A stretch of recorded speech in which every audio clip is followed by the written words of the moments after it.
E aí, gente boa de Mongaguá, muito bom falar com vocês. Para quem não me conhece, meu nome é Eduardo Menuti, fui diretor da Cultura e agora sou um dos coordenadores do movimento Tamo Junto. Esta é mais uma edição do Conversa Positiva, que vai ser uma sessão de 8 episódios que nós vamos falar sobre a importância da cultura em diversos segmentos. No dia de hoje, nós vamos falar sobre a importância da cultura e seus impactos sobre o meio ambiente e a saúde das nossas vidas. Então, eu vou começar aqui para todo mundo se apresentando. Vou passar primeiro para o Barreiros fazer a apresentação e assim por diante, cada um se apresenta para a galera que está nos assistindo. E aí, tudo bem? Meu nome é Barreiros, eu sou capitão da reserva da Polícia Militar do Estado de São Paulo, fui chefe escoteiro, sou guia turístico especializado em ecoturismo e turismo de aventura, levo o pessoal para fazer caminhada na mata, fazer rapel e sou muito ligado a esse projeto de meio ambiente aqui na cidade. Vai lá, Vitor. Salve família, eu sou o Vitor Sagaz, sou skatista, poeta, músico, ativista da natureza e da vida e faço parte do Tamo Junto. Tamo junto. Valeu. Vamos lá, Elô. Eu sou Heloísa Mello, sou articuladora sociocultural e sou uma das coordenadoras do movimento Tamo Junto. Isso aí. Meu nome é Felipe Guedes, eu sou instrutor, diretor dos treinamentos Mastermind para Mongaguá e sou um dos apoiadores aqui desse grande movimento Tamo Junto. Felipe, faz uma introdução aí para a galera para entender qual é a percepção, o que a gente quer dizer, às vezes, quando a gente fala em cultura, porque todo mundo às vezes acaba pensando no teatro, no cinema tal, mas esquece da questão do significado mesmo de cultura, Do âmbito cultural, né? Porque isso é muito maior, né, do que muito maior. Do que as artes, né? Lógico, também é a arte, também é toda a expressão corporal, folclore, danças, música, toda a expressão cultural, mas isso faz parte de um conjunto de comportamentos das pessoas. Se a gente pegar o Rio Grande do Sul, por exemplo, tem danças lá que eles fazem que aqui não tem. É a cultura deles lá, né? Então, a gente precisa entender qual é o significado dessa palavra, porque é daí que está a resposta das cidades que se desenvolvem e das cidades que não se desenvolvem, das empresas que se desenvolvem e das que não se desenvolvem, das pessoas que têm resultados e as outras que não têm. Essa capacidade de construir cultura em volta de si, uma cultura de alta performance, né? No primeiro episódio aqui da nossa série de 8 episódios, nós fizemos uma introdução. Quem quiser ver, volta lá, né? Visita o primeiro episódio, uma introdução sobre o que é isso, sobre o que é cultura, é o conjunto dos hábitos, dos comportamentos, das receitas, dos protocolos, procedimentos, das leis, das normas, né? Tudo isso junto faz a cultura de um povo, tá? E aqui a gente quer entender um pouco mais, debater entre as pessoas que estão aqui nesse movimento, para entender qual é a relação da cultura em todas as áreas do nosso ecossistema, da nossa sociedade, né? Porque ela é muito importante. A cultura ela é muito maior do que tudo. Ela movimenta as pessoas em direção a algo. Ela é maior do que o dinheiro no bolso, por exemplo. Eu vou dar um exemplo simples aqui do Brasil, em que o brasileiro sabe que se colocar o dinheiro na poupança, ele perde poder de compra, porque rende menos do que a inflação. Mas o brasileiro tem o costume de colocar o dinheiro na poupança. Isso faz parte da nossa cultura, né? Então, a gente sempre vai ter uma cultura, sempre vai existir uma. Qual que a gente quer para nós, para nossa cidade, para nossa família, para nossa casa? É a melhor cultura ou é qualquer cultura? Porque é ela que vai nos educar para as novas gerações conseguirem sobreviver, ampliar, enriquecer, progredir, né? Ordem e progresso. É por isso que eles falam que a cultura transforma. Não é à toa, não é da boca para fora, é porque transforma o ser, né?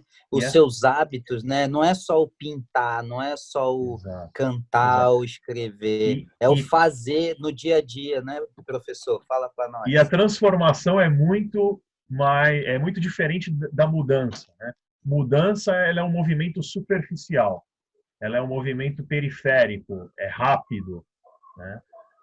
E é raso. A transformação ela é um movimento mais profundo, mais canalizado, demorado, causador, né? Mas tudo que causador tem cura. Então, por exemplo, num casulo de uma lagarta que vai virar borboleta, se eu for lá e fizer um corte, eu vou fazer uma mudança e ela não vai sobreviver, porque não deu tempo de transformação dela para borboleta. Do contrário, se eu deixar ela lá, ela vai se transformar em borboleta, vai demorar, vai ter dor e ela sozinha vai romper aquele casulo. Então, quando há transformação, que é um movimento profundo, há um hábito novo, né? Se constrói hábitos novos e aí eles não se desfazem de nós, do nosso cotidiano. É muito mais significativo do que simplesmente mudar. Aí se transforma em valores, né? Exato. Por exemplo, a gente tem aí uma grande parte da nossa sociedade sofrendo de depressão, baixa autoestima. Muito. Aí, uma mulher, por exemplo, que ela tá com uma baixa autoestima, se ela for a um salão de beleza, cortar o seu cabelo, né, fazer toda a maquiagem e tal, ela vai levantar a autoestima, vai dar um up. Só que por um tempo curto. Então, isso... Enquanto durar aquele penteado, né? Então, ir ao salão de beleza é uma mudança que ela vai fazer fora, externa, né? Sim, Enquanto ela não fizer uma transformação interna, ela não vai sair daquele momento, né? Por isso que a transformação é mais importante que a mudança. Agora, como que a cultura influencia nessas áreas? De uma forma prática, é isso que a gente veio falar aqui, né? E hoje o assunto é como a cultura influencia na saúde e como a cultura influencia no meio ambiente. Barreiros, pode falar um pouco? O Barreiros pode começar falando um pouco sobre o meio ambiente. Parte prática mesmo, o que a gente tem que colocar é levar isso para a nossa base, para as crianças. Levar para elas os conceitos sobre ecologia, sobre como melhorar o nosso meio ambiente, sobre coleta seletiva, sobre conservacionismo. Pegar essas crianças, levar para o meio do mato, mostrar para elas o que é um ciclo ecológico. Então, que aquele fungo que está ali, ele está decompondo aquela madeira, que aquela madeira vai se tornar um substrato que vai alimentar a próxima fase da vegetação, o que são vegetações primárias, secundárias e terciárias, e explicar para que quando ela cresça, ela tenha essa consciência junto com ela. Coleta seletiva é um exemplo de como a cultura de um lugar que não tem a cultura de separar o lixo impacta no meio ambiente, né? Eu acho que é isso que a gente está falando, né? Como que a cultura impacta no meio ambiente. Aí a gente vai entrar naquilo que o Felipe estava falando. É uma transformação. Você entendeu? Você começa a faz com que isso faça parte da cultura da cidade, da cultura do município, da cultura dos seus municípios. Já fica automático, né? E o meu filho, como nós somos uma cidade turística, o munícipe vai começar a cobrar isso dos seus turistas. E os seus turistas vão levar isso para a própria cidade e vão começar... Então, é todo um sistema de transformação. Barreiros, no primeiro episódio aqui nosso, eu dei um exemplo. Diz aí, Vitor, vai lá. O meu filho aqui em casa, quando pega um lixo, ele pergunta, isso aqui é no reciclado ou é no orgânico? Tá ligado? Faz parte da cultura dele já, isso aí. É a cultura, entendeu? Que você tem dentro da tua casa. Né? Sim, mas eu não tive dentro da minha casa. Sim. Isso eu aprendi na caminhada aí sozinho. É importante todos os pais entenderem que a educação é em casa. Sim. Não é na escola. Quem educa o filho é o pai e a mãe. Tá? É a repetição, ele ver eu fazendo. Isso. Ele ver eu fazendo e ele repetir e se preocupar com isso, tá ligado? Exato. É dessa forma, a gente começa dentro de casa.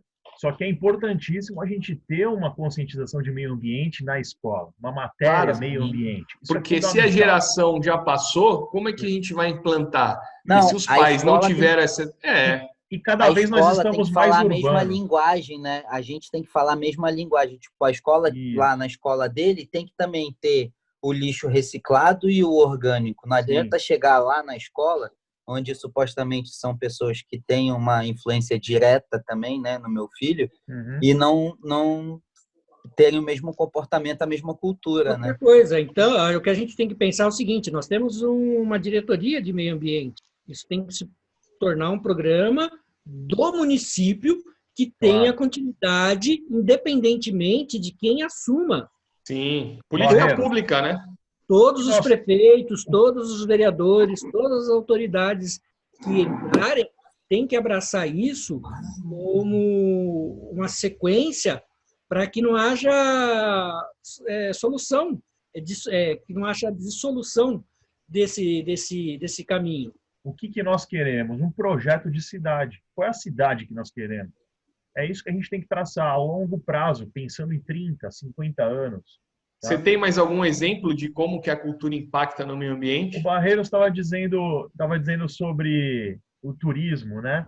Mongaguá é uma cidade turística e ela é muito conectada ao meio ambiente, mas muito conectada. É quase que se mistura turismo e meio ambiente, né?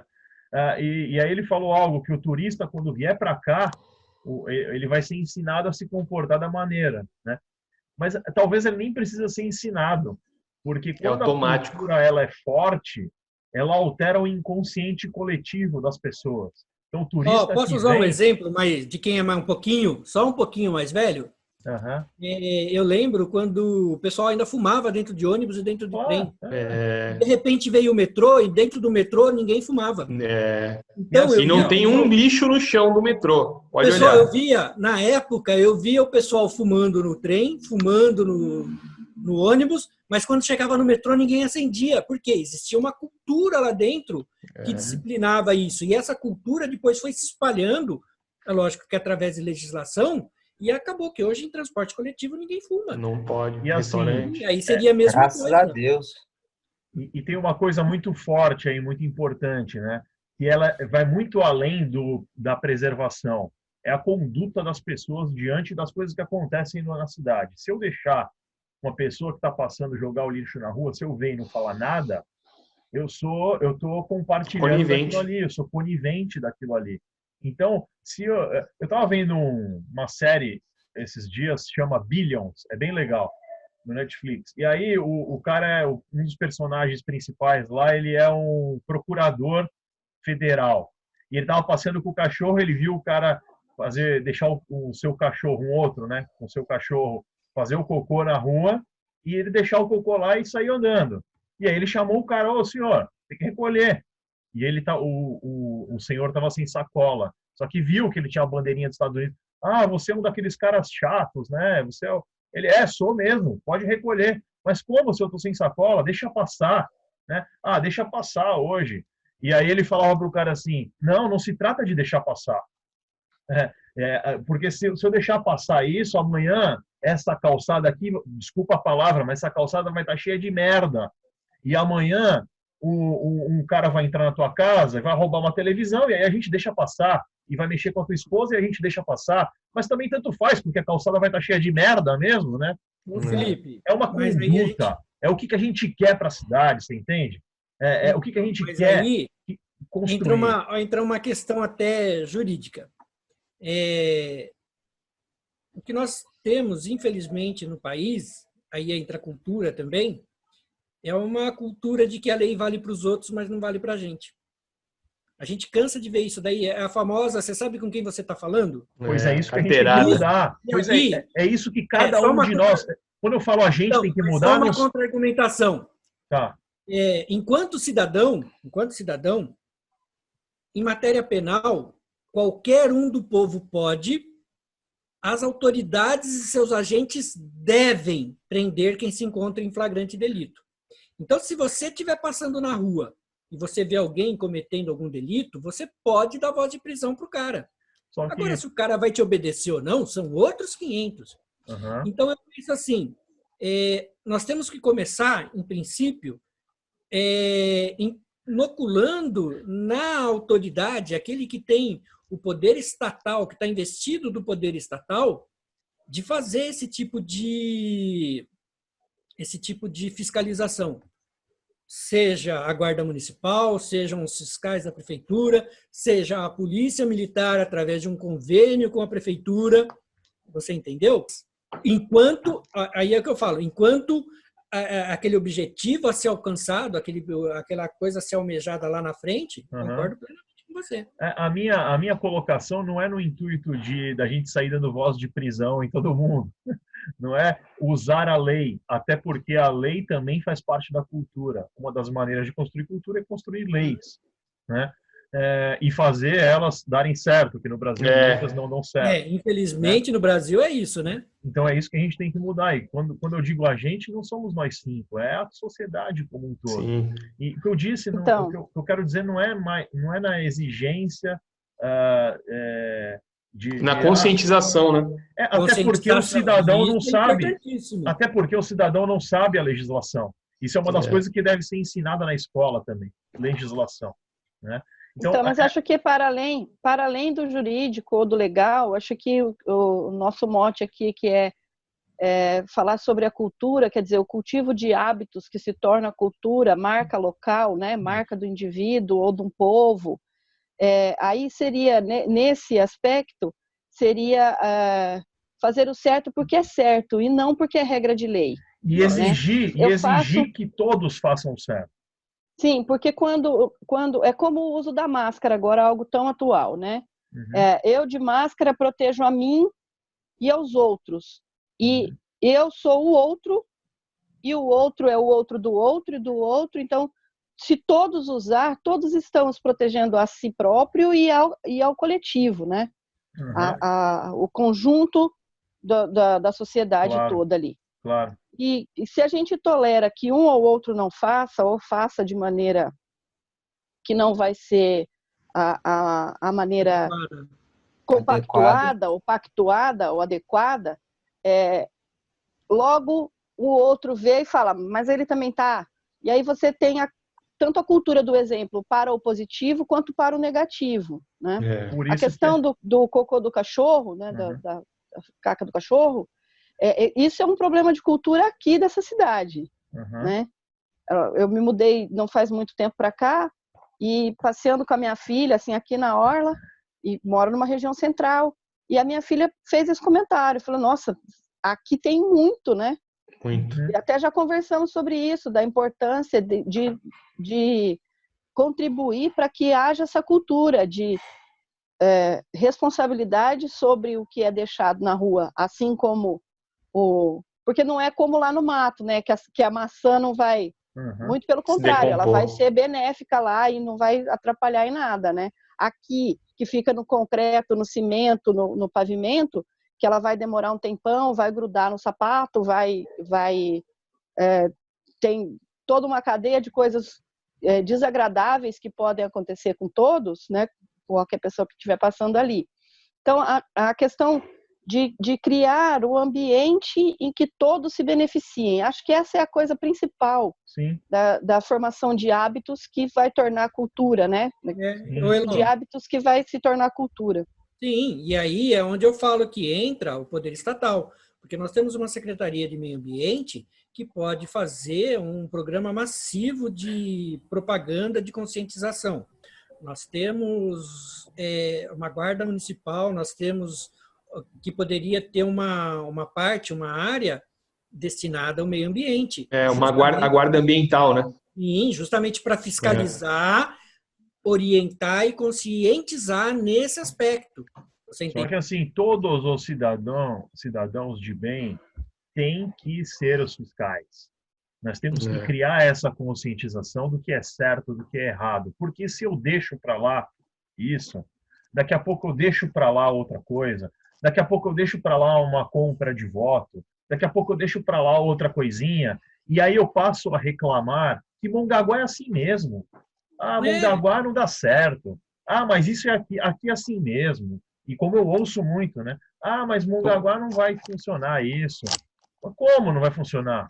Uma coisa que é um exemplo, quando o pessoal fala assim, quando cai um avião, não é um erro que derruba um avião, não é um botão que o cara mexe que cai o avião. O cara erra um botão, erra o outro, erra várias coisas para acontecer a queda do avião. Então, as coisas vão se acumulando de um jeito que acaba acontecendo isso daí não dá certo. Não dá certo porque um monte de pequenas coisas que ninguém nunca deu atenção se acumularam e não deram certo, né? Viram, porque eu falei para vocês que a questão de meio ambiente ela é extremamente complexa. São várias pequenas coisas que nós fazemos que no final fazem uma diferença enorme. Que nem eu falei, você pega uma criança que nunca foi no meio do mato, leva eles para o meio do mato, eles escutam um passarinho cantando, eles vão acabar tomando consciência de que aquilo é necessário. E aí, que nem eu vejo de vez em quando, a criança cobrando do pai. Ô pai, não faz isso que é feio. Ô pai, não pode. Ô pai, quantos de vocês já não foram cobrados pelo filho quando fizeram alguma coisa errada? Ou quantas vezes vocês não viram uma criança chegando para um pai ou para uma mãe e falando que aquilo que eles estavam fazendo, ele viu na escola que não podia ser feito? Sim. Uma coisa que você falou também, que remeteu assim também, a cultura você falou de passarinhos, de gaiola. Tem cidade que tem essa coisa muito forte, o cara ter campeonato de passarinho que canta, o cara tem 1000 gaiolas, ou veículo de tração animal, né? Essas coisas assim que a gente vai, conforme a sociedade vai avançando, a gente vai vendo quanto isso é desnecessário, né? Quanto isso é ruim, quanto isso é cruel. Mas ainda existe. Eu gostei muito da analogia que você fez do avião, cara, porque a aviação ela traz muitos ensinamentos para a gente, né? A gente está falando aqui de construir cultura, né? Só que a gente tem que... Quem é o responsável por construir isso? Por traçar um mapa do que nós queremos, né? São as lideranças. Exatamente. É o comandante. No caso do governo, a gente fala do plano diretor. Plano diretor. Então, é o comandante. Então, se a gente olhar para um avião, o comandante, ele até pode errar algumas vezes, mas se ele errar muitas, o avião cai, né? Só que o que o comandante tem na mão na hora que ele vai sair para um voo? Ele tem todos os indicadores ali, né? É importantíssimo. Tem o plano de voo. É o plano de voo. Ele tem tudo mapeado. Para a gente construir isso, é importantíssimo a gente entender quais são os hábitos locais. Tem todos os indicadores na nossa mão, tá? Porque tudo que pode ser medido pode ser melhorado, né? Com certeza. E absolutamente tudo pode ser medido. Tudo, até o cheiro das pessoas de um ambiente a gente pode medir. Só fazer uma enquete anônima, a gente consegue medir isso. E talvez até com a enquete as pessoas melhorem o seu cheiro, só pelo fato de ter uma enquete.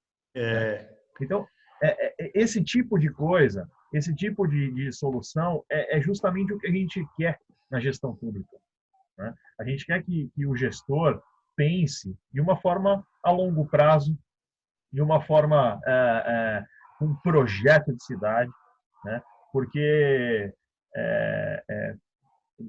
assim como falamos de aviação, tem alguns jargões, né? Tem algumas frases que nos ensinam muito. Uma delas é: decolar é opcional. Pousar é obrigatório. Pousar é obrigatório, meu. Pousar é obrigatório. Então, se você senta na cadeira lá, é uma opção. Sentar numa cadeira pública. Agora, você vai ter que fazer. Você vai ter que entregar. Felipe, diga. E aí, pegando esse gancho seu aí, eu vejo o seguinte também. Você pega, por exemplo, no caso do município, não do nosso, do município. Tá? De quem que é a obrigação de fazer a legislação? Vereador. Do vereador. Tá certo que o executivo ele vai dar a diretriz, ele vai dar o rumo e tudo mais, mas a Assembleia Municipal ela tem uma função primordial, porque se o piloto vai pilotar, ele tem um manual de instrução que ele tem que seguir. Esse manual de instrução quem vai dar é a legislação, e a legislação é feita pelos vereadores. Então, muito importante também é nós termos pessoas na Câmara Municipal, na Assembleia Legislativa ou na Assembleia Federal que tenham essa consciência e montem esse manual para que o piloto possa também seguir o rumo. Você entendeu? Ele que monte um plano de voo para que ele possa ter um norte a ser seguido. E aí é fundamental que nós tenhamos lá bons vereadores que estejam compromissados com essa parte de cultura e que saiba que na parte de cultura tem a cultura do meio ambiente, tem a cultura das boas práticas de administração. Sim. Tem uma outra... Para encaminhar, vamos encaminhar da questão também para a gente falar um pouco da saúde. Né? Você não quer dar uns exemplos para a gente? Você falou que tinha uns exemplos bacanas que você tinha anotado aí. O que você anotou para a gente? Tá, só para eu concluir o assunto da aviação, mais duas máximas da aviação, né? Você já sabe, mas não custa repetir. A Azul, acho que tem esse slogan. E a criação de cultura é muito em cima da repetição. Tem 3 maneiras da gente criar cultura. A primeira é repetição. Repetir, repetir, repetir. A segunda é conscientização. E a terceira é traumática. É na pancada. É numa a gente aprende pelo amor ou pela dor.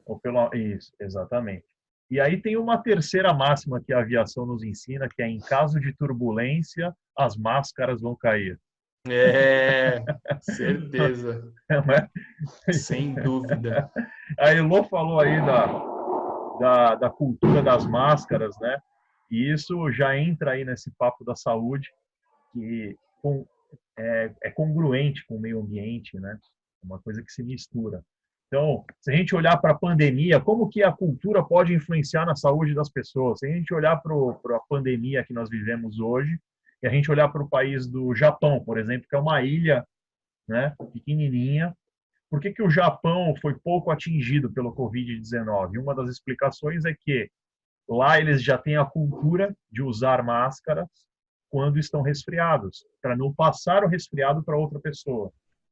Lá eles têm a cultura de tirar o seu sapato na porta de casa para entrar em casa, porque eles sentam no chão.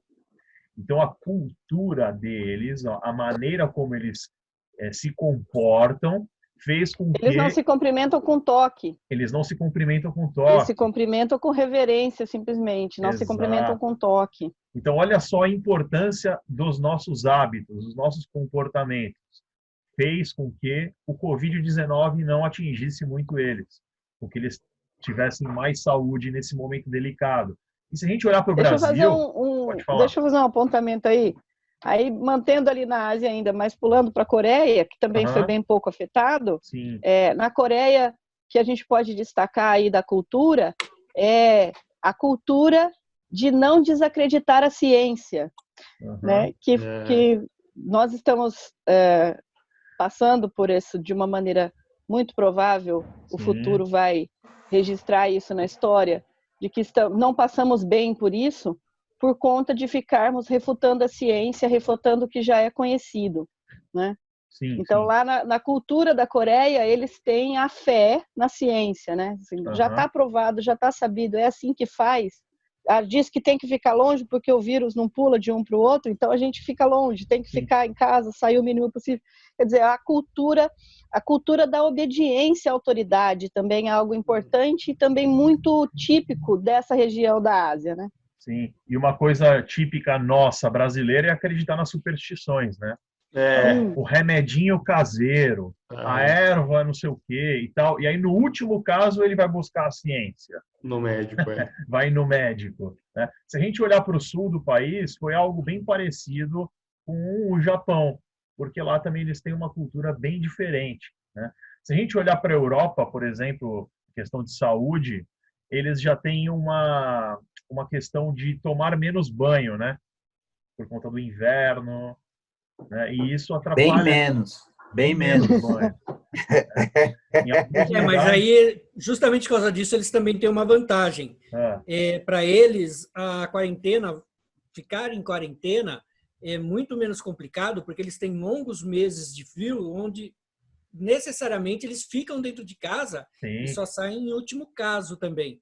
Eu creio que, em termos de saúde pública, uma das piores coisas que pode acontecer é um país que nem o nosso, que é multicultural. Então, não é cada estado tem o seu tipo de cultura diferente, é cada estado. Cada bairro, né? É cada bairro, cada estado, cada cidade tem uma cultura, um jeito de ser. Eu costumo dizer que a pior coisa que aconteceu para o Brasil foi aquela propaganda em que o Gerson aparece fumando e, de repente, fala assim, ó, a gente tem que levar a vantagem em tudo, certo? A lei de Entendeu? Jefferson, né? Então, o brasileiro tem nele também essa cultura de que o outro é trouxa, eu sou esperto, e por causa disso, como eu sou mais esperto, mais legal, mais fodão, isso daí é uma gripezinha, não vai me pegar. Isso daí é besteira, a gente não, qualquer coisa a gente troca cloroquina por tubaína. Sim. Existe esse problema também na área cultural. O brasileiro é culturalmente avesso a ser mandado, regra, né? regras, a ser disciplinado. E isso é complicado, porque aí entra naquilo que a Elô falou. Culturalmente, você pega o Japão, por exemplo, vocês vão ficar todo mundo em casa, tá legal, nós vamos ficar todo mundo em casa. É preciso? Nós vamos ficar lá. O Japão, Coreia e outros lugares. Você chega lá no norte da Europa, fala, pessoal, vocês vão passar 3 meses dentro de casa. Os caras, tá legal, fecha as portas, entra lá, liga a lareira e fica lá, porque eles já estão acostumados a isso. Agora, o Brasil, que é acostumado sol, praia, bunda, é complicado. Tem regiões de cidades que as pessoas não têm cultura nem de escovar os dentes, né? E a grande maioria das doenças, elas surgem de doenças bucais, inclusive doença do coração. Do coração, Eu li um artigo sobre isso esses tempos. Tem lugares em que as pessoas acreditam nas superstições medicinais, mas elas não têm saneamento básico. E elas não fazem o mínimo para ter saneamento básico. Continua jogando no rio, continua jogando os dejetos ali, a céu aberto, esgoto, e tá bom dessa maneira, e ela não percebe que aquilo está afetando a saúde dela. Felipe, eu estava lendo um artigo hoje que eu não lembro, entre 80% e 88% do esgoto de Belo Horizonte tem marcas de coronavírus. Olha aí. E Mongaguá, como é o saneamento básico em Mongaguá? Então. Mongaguá teve uma grande parte já feita pela Sabesp, que chama do programa Onda Limpa. Então, uma grande parte da cidade já foi contemplada com a questão do saneamento, mas tem muita coisa para fazer ainda, não é 100% não. Tem muita coisa, muito lugar que ainda tem fossa, que o excesso da fossa ainda acaba jogando para a rua. E não vai muito longe não, aqui no próprio Veracruz, ali, Vila Operária, tem bastante lugar assim ainda. Felipe, como que a gente está de horário aí, de tempo? Boa pergunta. Para a gente... Eu queria fazer um apontamento aqui, se for possível. Pode falar. Na questão da cultura, na saúde, mas queria pôr um pouquinho só o foco da questão do entretenimento mesmo, da cultura como fuga de realidade ou como possibilidade de criar novas realidades. A cultura como é mais entendida, né, no senso comum. Hollywoodiana. Não tanto, mas a cultura, ela foi falado aí a questão da grande pandemia de depressão, né, que assola o mundo todo e tal. E a cultura, ela é o antídoto para isso, né? Porque ela favorece o relacionamento. Agora a gente não está podendo, agora a gente está aqui fazendo reunião online, que acho que é uma coisa que vai ficar como cultura, né? Quer dizer, hábitos criados na pandemia, nós vamos nova manter, cultura. É muito, muito prático, beneficia o meio ambiente, porque evita deslocamento e tudo mais. Mas a cultura... Edu, deixa eu te interromper só um segundinho. Edu, eu vou pedir licença para vocês, mas eu tenho um compromisso daqui 20 minutos. Tá. A gente já está no final, tá acabando já. Eu vou me despedir de vocês. Beleza. Tá bom. Vou deixar vocês aí e... Pessoal, obrigado, Barreiros. Tamo junto. Falou, obrigado. Valeu. Até mais. E a questão da cultura, da forma de entretenimento mesmo, né? Que ela favorece o encontro entre as pessoas, ela favorece o riso, ela favorece a atividade física. Então, no aspecto do entendimento de cultura no senso comum mesmo, como entretenimento e as artes, né, a aplicação das artes e tal, a abstração através das artes de contemplação, pictóricas e escultóricas, né? Então, a cultura também favorece a saúde nisso, no bem-estar, na ludicidade, a fuga momentânea da realidade, saúde mental. Sentar e assistir a novela, né? Assistir a série, viajar no tempo com um livro, com uma série, um audiovisual qualquer. A cultura também está nessa questão. E na questão do meio ambiente, a cultura por exemplo, a cultura da mobilidade, como ela favorece? A cultura do ciclismo. Aqui somos uma cidade plana, então as pessoas se deslocam muito de bicicleta. E como isso, numa cadeia de acontecimentos, favorece, né, o equilíbrio ambiental. De tudo. O Vitor falou da questão que o filho dele, a cultura na casa dele é de separar o orgânico do reciclado. Então, como isso, a cultura da separação do lixo, como ela provoca uma cadeia produtiva, né? Como ela interfere positivamente até chegar lá no ponto final de economias, tanto para o poder público quanto geração de renda, né? Quando se trata a reciclagem. Então, a cultura é tudo que a gente consegue fazer mesmo, né? De hábito e é um posicionamento, sempre um posicionamento. Tudo que a gente faz é política, tudo que a gente decidir ou não decidir, tudo é ação, tudo é ato político. O que a gente come, o que a gente veste, o que a gente ouve, né? Quem a gente lê, o que a gente assiste, tudo é um posicionamento e é algo que deve ser fomentado, discutido no nível de um debate saudável, compreendendo o outro lado, o que pensa diferente e argumentando dentro de bases sólidas, né? Para que a gente avance como sociedade na cultura da boa administração, né? Da construção positiva de políticas públicas, a importância de nomes técnicos, gente que entende daquela questão para os tratos administrativos, é muito importante, algo que tem que ser construído aqui também, né? A gente tem como olhar situações onde já foi experimentado isso e qual é o potencial que isso tem, como isso muda efetivamente, né? E quando quando você coloca uma pessoa que está totalmente alheia àquilo, ela não tem a apropriação daquele universo que ela tem que lidar, universo de problemas, onde ela tem que encontrar soluções, como fica para trás, né? Como você perde, como você olha e fala assim, nossa, questões simples poderiam... E a perda é muito grande, né? Muito grande, o prejuízo é imenso. Que perde sobre isso, né? Uma o prejuízo é imenso. Ela não está ali porque ela é qualificada, ela está ali por outros motivos, outras razões, né?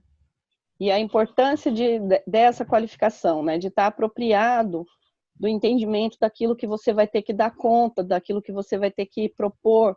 Então, como o Barreiros falou, da questão da importância disso na Câmara Municipal, por exemplo, onde as políticas públicas são efetivadas ali, né? Cria-se ali, né? Onde se cultiva isso, né? E no Executivo também, onde vai se dar cabo, onde vai se dar fim às coisas que foram previamente planejadas, ordenadas em forma de lei, de política pública, e nos departamentos, secretarias, como ela vai ser executada. Então, é muito importante essas nossas conversas, e isso que a gente está nos empenhando para levar para o movimento Tamo Junto, empenhado em levar isso para o povo de Mongaguá, e não só daqui também, a gente está sendo assistido pelas nossas vizinhas aqui, por outros lugares, né? Porque a gente está no mundo, a gente está no YouTube, está nas redes sociais, então a gente está falando e recebendo gente. E devolvendo, né?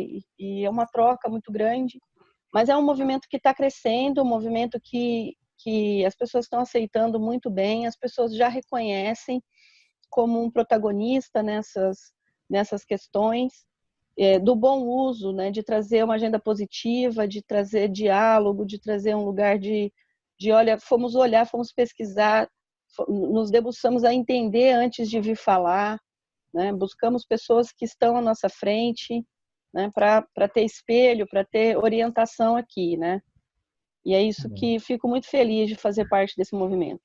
Legal. Valeu. Por falar em receber, eu convido você que está assistindo a gente aqui a comentar, dar suas ideias, falar os insights que surgiram, o que fez sentido para ti esse bate-papo aqui nosso. Não é isso, Edu? Certeza. Pessoal que gostou, comenta, compartilha, fala com a galera. É importante para a gente ter esse retorno, para justamente o que a Elo falou, esse protagonismo já está sendo reconhecido nas ruas, a gente já tem... É muito legal a gente estar falando sobre um assunto aqui, aí você vai no mercado, um cara te aborda e fala, pô, vocês falaram lá sobre isso e tal. Isso é importantíssimo ter esse retorno. Eu queria deixar só mais um exemplo de como a cultura pode influenciar na saúde também, na questão da cultura fast food, né? Como que, por exemplo, nos Estados Unidos, o índice de obesidade, né? Quantas doenças uma cultura de comer rápido, comer comida rápida, comida pronta, como isso impacta na saúde pública, no caso do Brasil, né? Na saúde pública. E diversos outros, eu até tive eu falei com a Elo esses dias, quando meu avô era deputado estadual, ele fez uma proposta de uma lei para que os insumos que tivessem comprovadamente menor teor reduzido de sal, de açúcar, de gordura, os lights, diets, né, que eles tivessem uma redução na sua alíquota de imposto, no caso do estado, ICMS e tal. E agora você imagina que legal se você fosse no mercado, tem lá vamos falar das marcas assim, o Pão Puma. O Pão Puma simples, comum, de massa branca lá, custa 3 e pouco, 2,99, né? E o pão bacana, integral, sem açúcar, sem gordura e tal, custa 10, 12, né? Então, isso é uma cultura também, que é uma política pública que o gestor, né? Se imagina se você for no mercado, o leite desnatado for mais barato que o leite integral, se o pão integral for mais barato que o pão comum, né? Justamente pelo fato de muitas pessoas que acabam indo no mercado acabam comprando pelo menor preço, né? Sim. Às vezes elas não compram. Então, isso é uma coisa que influencia muito na saúde também, né? Inclusive, na hora de incentivar o produtor orgânico, o produtor local, né? E esse vai ser um assunto aí da nossa próxima segunda-feira, que é como a cultura influencia no comércio e na economia. Que legal. Bom, é isso daí. Eu agradeço. Fala aí, Vitor, para te finalizar. Eu queria falar que na minha experiência, com base na minha experiência, eu vejo que a população não tem muito discernimento da importância do lixo ser bem focado, assim, até de cobrar das administrações, de quem está na linha de frente, que, pô, não é nada demais do que a gente está falando de ter uma coleta seletiva, né? Não é um negócio que não é absurdo, que não é alcançado, não é absurdo. E é um negócio muito importante que faz toda a diferença em diversos aspectos, né? E que vai transformar essa cultura, né? Vai ser transformador ter isso, de saber que todo dia, toda quarta-feira ou toda quinta, sei lá, ou 2 vezes na semana, vai passar o caminhão verde que vai levar todo o lixo reciclado que eu separei aqui junto com meu filho, tá ligado? E, inclusive, vai gerar emprego. Sim. E economia, então, eu porque o lixo é pago por tonelada. A né? gente falou isso no Proposta Viável, né? É muito importante ter essa cobrança de nós, como cidadão, né? Tipo, querendo e reivindicando. Os vereadores, principalmente, né? Porque parte de lá, né, Edu? Para quem estiver assistindo agora pelo YouTube, eu vou deixar aqui em cima um card com o link do Proposta Viável falando sobre a coleta seletiva para vocês assistirem também. E quem estiver assistindo pelo Facebook, eu vou deixar na descrição o link também para assistir o Proposta Viável quando a gente falou sobre coleta seletiva. Legal. Podemos encaminhar, então? Show. Agradeço a presença de todos que nos assistiram. Vitor, obrigado. Elo, Felipe, muito obrigado por estar junto com a gente. E você que nos assistiu até agora também, muito obrigado. A gente já falou, mas se gostou, dá aquela curtida, compartilha com a galera. E se tiver no YouTube, se inscreve no nosso canal. Tamo junto. Beleza? Valeu, Mongaguá. Até semana que vem. Um abraço. Tamo